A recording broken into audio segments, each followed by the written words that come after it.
It's time for table topics. Madam Toastmistress, fellow Toastmasters, honored guests, as you all know, a Toastmasters meeting is composed of 3 parts.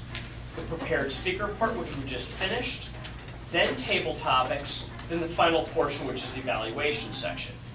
In table topics, which is impromptu speaking, I will ask one of you a question, and you will have to answer it with great bravado, but without time to prepare. This is an extremely important skill that will impress the people who you know in your personal life, as well as your professional life, even the chairman of the board.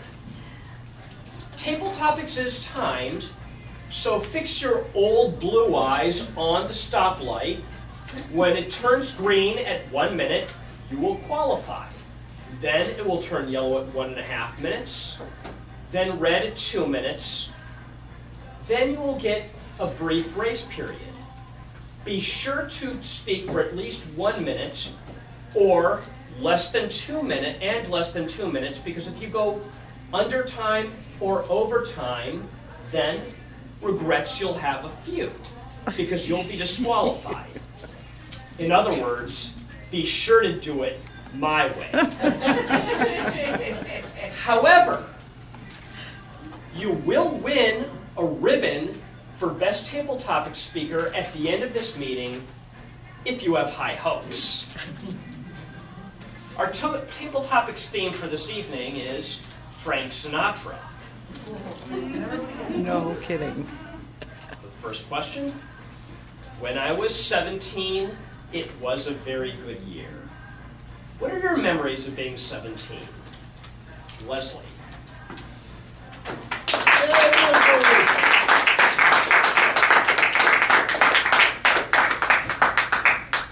There was no urgency on disposing of the coffee. I just wanted to give myself a couple of extra seconds.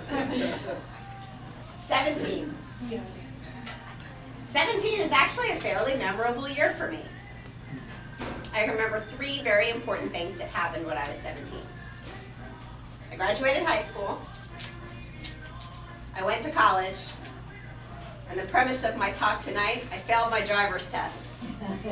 Twice. I got it on the 3rd try. So I'm going to tell you tonight about 3 times the charm, driving Leslie style.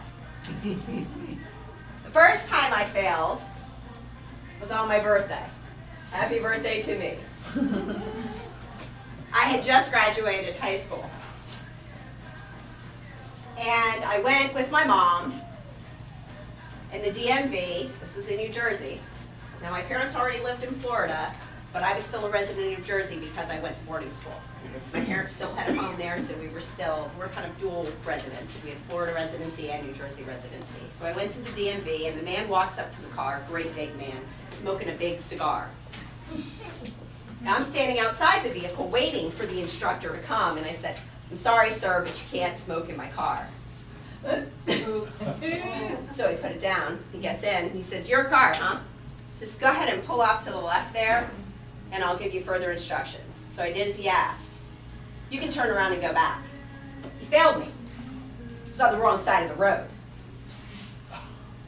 He instructed me to do it, but I was on the wrong side of the road. Second time, parallel parking. I was so nervous from the first time I failed that I hit the cone. Now, mind you, any other time I could have parallel parked a Suburban, but in this particular case, my nerves were such that I was just shaking uncontrollably. And so I failed again. The shame! The shame.